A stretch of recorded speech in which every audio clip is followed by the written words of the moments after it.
연합뉴스에 따르면 1월 31일 방위사업청은 국방력 강화를 위해 3,600톤급 세 번째이자 마지막 해군 잠수함 건조에 착수했다고 밝혔습니다. 방위사업청은 지난달 조선업체 하나오션과 2031년까지 창보고 3배치 2급 잠수함을 건조하기로 1조 1,000억 원 규모의 계약을 체결했습니다. 방위사업청은 2029년 건조를 완료하고 시험을 거쳐 2031년 해군에 인도하는 것을 목표로 생산 일정을 완료하기 위해 지난 1월 31일 하나그룹 경영진과 협의를 진행했다고 밝혔습니다. 길이 89m의 배치 2 잠수함은 첨단 디젤 및 전기 공격 잠수함을 확보하기 위한 한국군의 창보고 3 또는 3단계 프로그램의 일부입니다. 배치 2 모델에는 3,000톤급 배치 I 잠수함에 장착된 6개의 튜브보다 늘어난 10개의 잠수함 발사 탄도 미사일용 수직 발사관이 있을 것으로 예상됩니다. 신형 잠수함의 SLBM 체계는 군의 킬체인 선제 타격 체계에서 중요한 역할을 할 것으로 기대된다.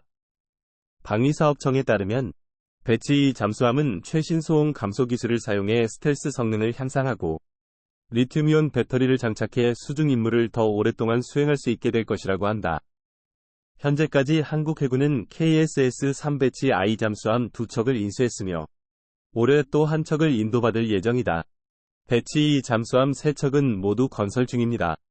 내셔널 인터레스트 매거진에 따르면 한국의 공격 잠수함 프로그램은 1990년대부터 외국 잠수함과 수상함을 방지하고 외국 기지와 해군 기지를 보호하고 해안 통신을 보장하고 정찰 임무를 수행하기 위한 지속적인 노력입니다. KSS 프로그램에는 총 27척의 디젤 전기 공격 잠수함이 동원된다. 이 KSS는 대한민국 해군의 잠수함 전력 구축을 목표로 하는 3단계 프로젝트입니다. 1990년대 이 잠수함 프로그램의 첫 번째 단계에서 한국은 1200톤급 장보고급 잠수함 9척을 추가로 구매했습니다. 이 단계 동안 한국은 1800톤급 잠수함 9척, 즉 공기 독립 추진 장치를 갖춘 214형 잠수함을 추가로 구매했습니다. 이들 손원 1급 잠수함은 순항미사일 발사 능력도 갖추고 있습니다.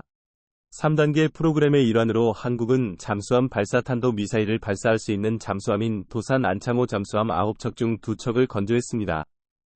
지난 12월 국내 3대 조선사 중 하나인 한화해양조선은 정부 산하 국방기획기술진흥원과 작전 능력이 더욱 강화된 스텔스 잠수함 개발 계약을 체결했습니다. 앞서 지난 11월 합참의장에 내정된 김명수 제독은 한미 핵협정에도 불구하고 핵잠수함이 필요하다고 밝힌 바 있습니다. 김 씨에 따르면 현재 한국과 미국 사이의 핵합의는 핵무기를 군사적 목적으로 사용하는 능력을 제한하고 있습니다. 이에 최근 우리 당국자들은 핵잠수함을 사용할 수 있도록 협정의 일부를 개정할 것을 요구하고 있습니다. 러시아 국방부는 도네츠크 인민공화국의 스포르노예 정착촌 근처에서 우크라이나 군대의 목표물을 공격하는 러시아 무인 항공기의 장면을 녹화한 영상을 방금 공개했습니다. 영상에 따르면 드론 공격으로 우크라이나 군인들의 여러 진지와 우크라이나 군용 차량이 파괴됐습니다. 스푸트니크는 드론을 사용하면 원격으로 작동할 수 있기 때문에 러시아 군인의 사상 위험을 줄이는 데 도움이 된다고 말했습니다. 전반적으로 러시아의 공격에 드론을 통합한 것은 현대 전쟁에서 중요한 발전을 의미합니다. 러시아 국방부는 지난 1월 2일 보스토크 전투단의 자살 드론과 1인칭 시점 FPV 드론이 군인들을 공격하고 장갑차를 파괴하는 영상을 공개했습니다. 우크라이나는 도네츠크 남쪽이다. 영상 속 러시아군은 무인 항공기를 특정 위치에서 조종한 뒤 빠르게 표적을 식별했습니다. 표적이 감지되면 무인 항공기는 즉시 급강하여 폭발하여 표적을 파괴합니다. 물결표 전에 러시아군은 1인칭 시점 드론을 사용해 남부 도네츠크 지역의 노보미카일로프카 근처의 우크라이나 방어진지 2곳, 픽업트럭 1곳, 보병 집단을 표적으로 삼았습니다. 러시아 국방부는 남부 도네츠크 지역 노보미아일로프카 근처의 우크라이나 방어진지 2곳, 픽업트럭 일대, 보병 집단을 표적으로 삼는 러시아군 보스토크 그룹의 1인칭 시점 드론 영상을 공개했습니다. 러시아군은 우크라이나에서 특수군사작전을 개시한 이후 1인칭 시점 기술을 탑재한 소형 무인항공기를 전장에서 정기적으로 운용해왔습니다. 분쟁이 발생한 이후 러시아군은 전장에서의 작전 능력을 향상시키기 위해 신속하게 드론을 군사전략에 통합했습니다. 러시아 드론은 소형부터 무거운 탑재물을 운반하고 장거리에서 작동할 수 있는 대형까지 다양한 크기와 구성으로 제공됩니다. 드론은 러시아 군대 무기고의 필수적인 부분이 되었으며 속도, 정확성 및 투명화가 성공의 중요한 요소인 현대 분쟁 상황에서 국가에 상당한 전술적 이점을 제공합니다. 러시아군은 정찰, 감시, 표적 탐지는 물론 소형 장비 운반이나 정밀 공격 지시 등을 위해 드론을 사용합니다. 군사작전에서 1인칭 시점 드론을 사용하면 기존 조종 항공기나 대형 드론에 비해 비용과 위험이 낮다는 등 여러가지 장점이 있습니다. 게다가 무인항공기는 전투작전에서 높은 상황인식과 유연성을 갖추고 있습니다. 독일 신문 빌트는 블라디미르 젤렌스키 우크라이나 대통령이 우크라이나 최고 장군인 발레리 잘루지니를 해임할 수 없다고 보도했습니다. 빌트에 따르면 대통령은 1월 31일 장군을 해임하려 했으나 최고사령관을 대신할 후임자를 찾지 못해 1시간 안에 결정을 번복해야 했습니다. 신문은 이 조치가 우크라이나 장군들의 강력한 반대에 직면했다고 전했습니다. 젤렌스키는 알렉산드르 시르스키 지상군 사령관을 잘루지니 자리에 앉히기를 원한 것으로 알려졌다. 왜냐하면 그가 대통령에게 더 충성스럽기 때문이라고. 빌트는 베를린에 본부를 두고 있는 유럽외교협회의 우크라이나 전문가인 구스타프 그레셀의 말을 인용해 전했습니다. 장군들은 잘루지니를 더 인간적이고 군인과 더 가까운 지도자로 여겼기 때문에 이 선택을 승인하지 않았다고 분석가는 설명했습니다. 2023년 늦은 봄, 러시아군이 바흐무트에서 우크라이나군을 압박하고 있을 때 젤렌스키는 도시를 최후의 1인까지 지켜내야 한다고 주장했고, 잘루지니는 자신의 군대를 보호하기 위해 후퇴를 원했다고 신문은 보도했습니다. 아브디브카에서 반복됩니다. 2022년 말 반격을 통해 우크라이나는 러시아가 통제했던 영토의 절반을 되찾았습니다. 그러나 러시아는 전쟁 기간을 이용해 1000km에 달하는 전선을 따라 다층 방어시설을 건설하고 수십만 명의 신규 병력을 배치했습니다. 잘루지니의 여름 반격은 군인과 서방 지원 무기 모두에서 큰 손실을 입은 소모전으로 바뀌었습니다. 이번 실패는 전술적 실수와 서방이 키예프의 전투기와 미사일 지원을 제공하는 것을 지연했기 때문인 것으로 알려졌습니다. 잘루지니 총사령관은 많은 서방 측 인사들과 긴밀한 관계를 맺고 있으며 종종 군사 장비에 대한 직접적인 서약과 러시아와의 전쟁에 대한 조언을 받을 수 있습니다.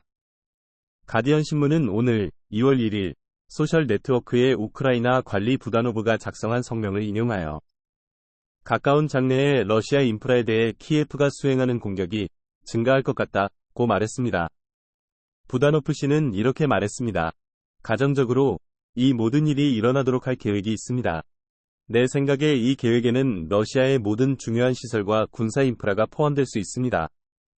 그러나 부다노프 씨는 키예프 정보부대가 러시아 기반 시설을 공격하려는 계획을 어떻게 실행할 것인지 구체적으로 밝히지 않았습니다. 소셜 네트워크 X에 게시된 우크라이나 국방부의 발표는 다음과 같습니다. 우크라이나 국방부 산하특수부대 그룹 13 소속 병사들이 흑해함대 미사일 전함 이바노베츠를 격파했습니다. 선박선체에 여러 차례 직접적인 타격을 가해 이바노베츠가 손상되어 침몰했습니다. 위 군함의 가치는 약 6천만 물결표 7천만 달러이다. 우크라이나 국방정보국은 보고된 공격에 사용된 무기 유형에 대한 세부 정보를 제공하지 않았지만 공유된 영상을 통해 우크라이나 해군 자살점 중 최소 4척이 파괴된 것으로 나타났습니다. 해당 영상에는 자살선이 배에 접근하는 모습이 담겨 있는데 한 척은 선미에 부딪혔고 다른 한 척은 항구 측면에 큰 구멍을 남겼습니다. 공격은 연속적으로 발생합니다. 그러다가 엄청난 폭발이 일어났다. 배는 완전히 뒤집히기 전에 심하게 기울어진 것처럼 보였고 뱃머리는 공중을 향하고 있었습니다. 우크라이나 군사정보국 국장인 키릴 부다노프는 텔레그래프 신문과의 새로운 인터뷰에서 우크라이나 동부 돈바스 지역의 쿠피안스크, 리만, 바흐무트, 아브디에프카 지역에 대한 러시아의 공격 활동이 일찍 끝날 것이라고 말했습니다. 부다노프 씨는 이렇게 말했습니다. 우리가 행동하면 상대방도 행동합니다. 이제 상대 차례다.